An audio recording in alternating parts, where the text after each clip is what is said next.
Ps18. Rangers, this is the Patriarch of Colorado speaking. Thank you for agreeing to help me. I believe this partnership will be beneficial to both of us. You will bring my fractious children to heal, while I will ensure the continued existence of your organization. Just be warned. Your trip to Colorado will not be easy.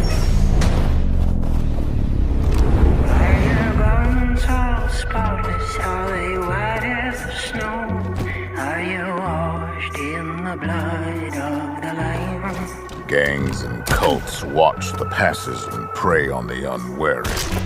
Are you washed in the blood of the Lamb? You will have to fight to reach us. Here comes the paid train!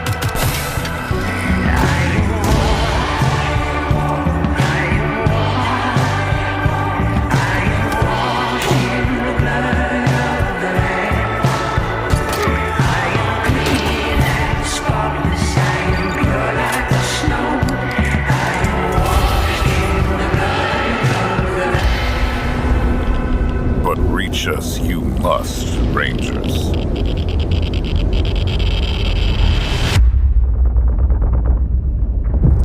We have a war to win. Are you washed in the blood of the Lamb? It's just me and the keeper. My heart is like... Doom. Score that goal, and you're a hero. And history carves your name. You know what it sounds like? 60,000 people. Singing your song. I can't live without that feeling. It's in my bones. I feel football in my heart. Feel it in my hands. Why? Taste it. See the unknown. Face my fears. Live to fight again. I want the real thing. I want that sweat dripping, shin splitting, hair raising.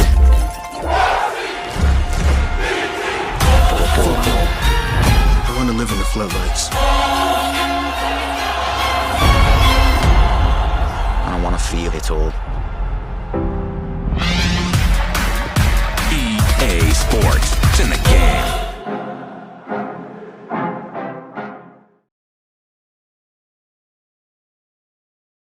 Ps12. In the previous video of Dragon Ball Z Kakarot, we introduced ways to make Goku and friends stronger. Now, let's focus on why you need to power up and unlock new abilities.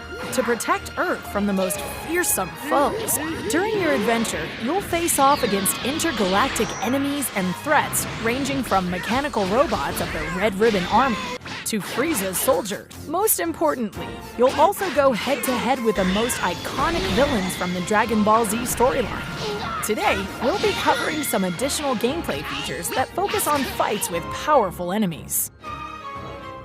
In Dragon Ball Z Kakarot, just like in the anime, you can utilize the Dragon Radar to find Dragon Balls scattered across the different areas. Collect all 7 to summon Shinron.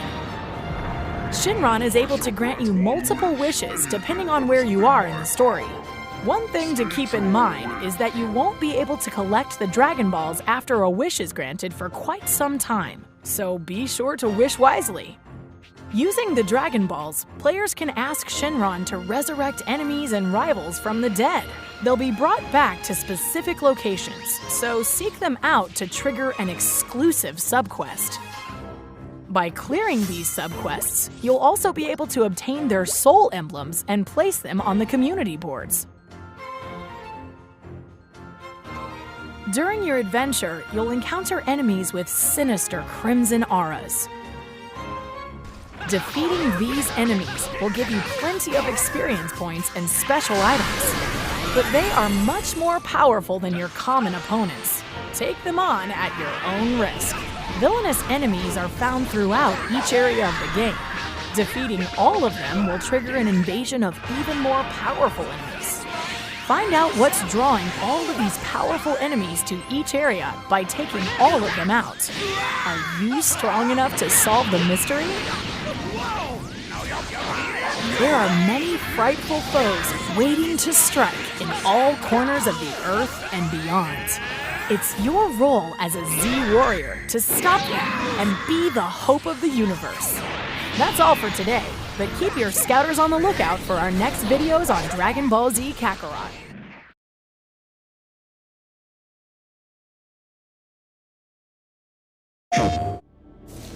Under here. What the gameplay needs to do is immerse you in the world, give you as many interesting actions to survive in this world and overcome obstacles. And obstacles could be infected, it could be other people, it could just be the environment, it could be rushing water, anything that could happen in this post-apocalyptic world. Are you clean? Yeah. But more than anything, it needs to put you in Ellie's shoes, that you're experiencing what Ellie's experiencing, making you feel what she feels. Because the more we do that, the more the emotional beats of the story work for us, and the more they work for us in this very unique way that only works in video games.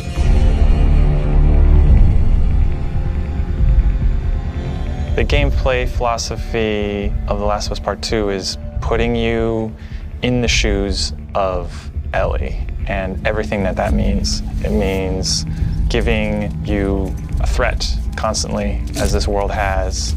It means giving you the hard choices.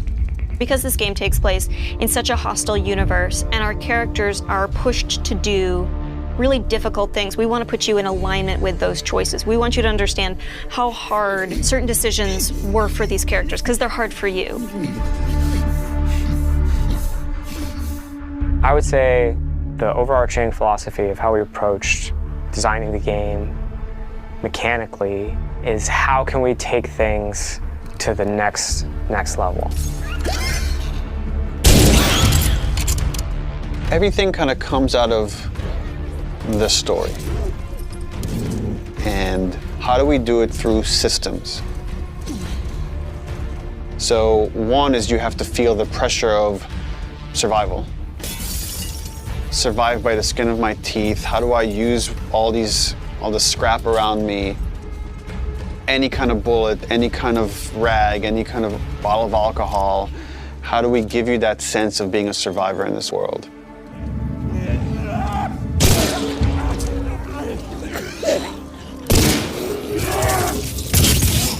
Ellie is very small compared to Joel and more nimble.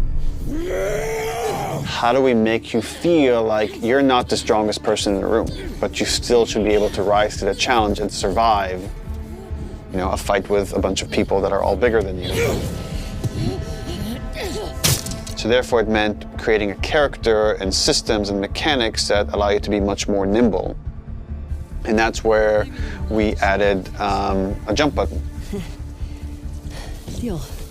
In the first game we had a clamber button, but not really jumping. And here, Ellie can jump. The combat scenarios are much more vertical, where Ellie can use elevation to her advantage. Prone is a huge, huge one.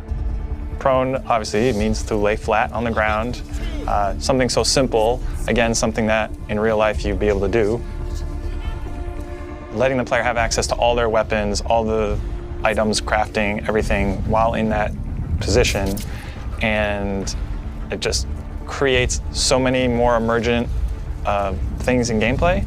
Now that we have this other state that the player could be in, which are very low to the ground, how else can we use this other than just hiding in vegetation? We're like, well, there's a lot of man-made things or different structures that have collapsed that allow just enough space for you to crawl under, and which means that now, as enemies are looking for you, you can crawl under things and hide, and it's just one more way to assess your environment and use it to Ellie's advantage. Now, because you can hide under things, we made them smarter and gave them the ability to look under things. So while you might hide somewhere and be safe for a while, eventually they're going to start looking under stuff, and if you're hiding under a truck and they spot you, they're going to yank you out and then try to kill you.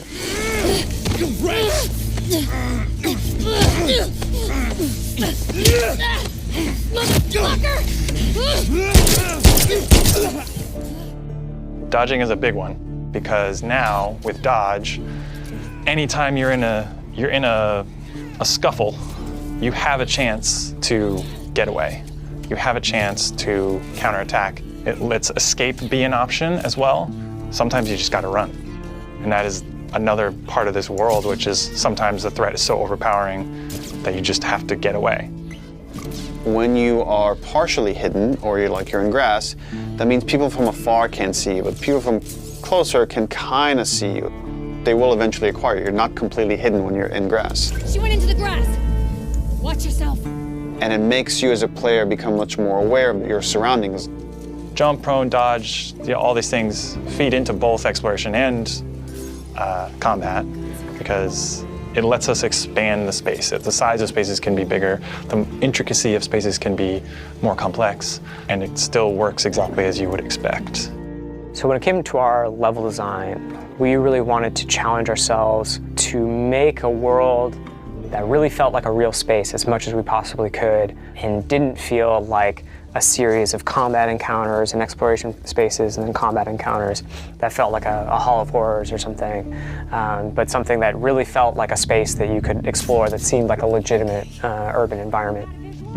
And that pushed us to make our level design even more open than it was in the first game, which for us at the time was pretty open. In this game, we've gone so far in making the level design open that there are actually entire story moments, entire combat encounters, like full scripted sequences that you may completely miss. And there are things that we feel like, even though a portion of our player base may never see these things, the fact that when you do encounter them, you feel like you discovered them, it lends them this charm and this magic that I think is unique to games, that this happened to me because of what I did and what the place I explored to. Crafting is very much about a payoff to exploration, meaning that when you enter new spaces, you want to look around for supplies. You want to open drawers and cabinets and look for different things that will allow you to craft either items that can help you heal, items that can help you attack multiple enemies at once, such as the Molotov or the landmine that Ellie can craft. Items that can help augment your weapons, like a silencer for her pistol, or craft new kinds of ammo. It also gives us tons of interesting gameplay choices and overlaps that you can do at any moment and on the fly. We try to be a game that wants you to make a lot of different decisions in combat as possible. And the way that we've expanded the recipe roster and all of the recipes and how they interact with each other is carefully chosen for the different ingredients and making sure that you always have these interesting decisions to make. We put a much stronger emphasis on the importance of the choices you make in the long term for your character. It'll be useful. Through the weapon upgrade system, through the player upgrade system, there aren't enough resources in a single playthrough to fully upgrade your character. The choices that you make, you're going to have to live with, and we wanted to make sure that all of the choices that you made had a really noticeable and tangible effect on the way that you play.